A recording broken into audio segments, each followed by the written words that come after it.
The halo effect. Why first impressions shape everything. It's a cognitive bias where our overall impression of someone or something influences how we perceive their other traits. Picture this. You meet someone who's charming and polite, even though you have no evidence for it. The same happens with brands. If you love a company's product, you're more likely to trust their new releases, even if they're unproven. This mental shortcut helps us make quick judgments, but it often leads to errors in thinking. It's why a charismatic leader might gain unwarranted loyalty, or why attractive people are perceived as more competent. To overcome the halo effect, pause and evaluate each trait or decision independently.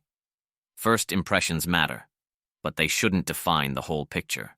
Survivorship bias. We focus on the successes we see and ignore college and built a tech empire who dropped out and failed. Their stories are rarely told. This bias isn't new. During World War II, engineers studied damaged planes that returned from missions, reinforcing the areas with bullet holes. But statistician Abraham Wald pointed out they were ignoring the planes that didn't make it back. The real weaknesses were in the areas untouched on surviving planes. Survivorship bias teaches us to ask, what are we not seeing? Success stories are inspiring, but understanding the failures is where real lessons lie. Confirmation bias. It's the tendency to favor information that supports your existing beliefs while ignoring evidence that contradicts them. Think about it. If you believe a certain diet works wonders, you'll likely notice articles and testimonials that agree with you while dismissing scientific studies that might challenge your view. This bias affects more than just personal choices. It shapes our political views, our relationships, and even how we browse social media. Algorithms amplify it, creating echo chambers that reinforce what we already believe. Breaking free from confirmation bias isn't easy, but it starts with asking hard questions. What am I ignoring? What evidence might change my mind? Seeking out opposing views can lead to better, more informed decisions.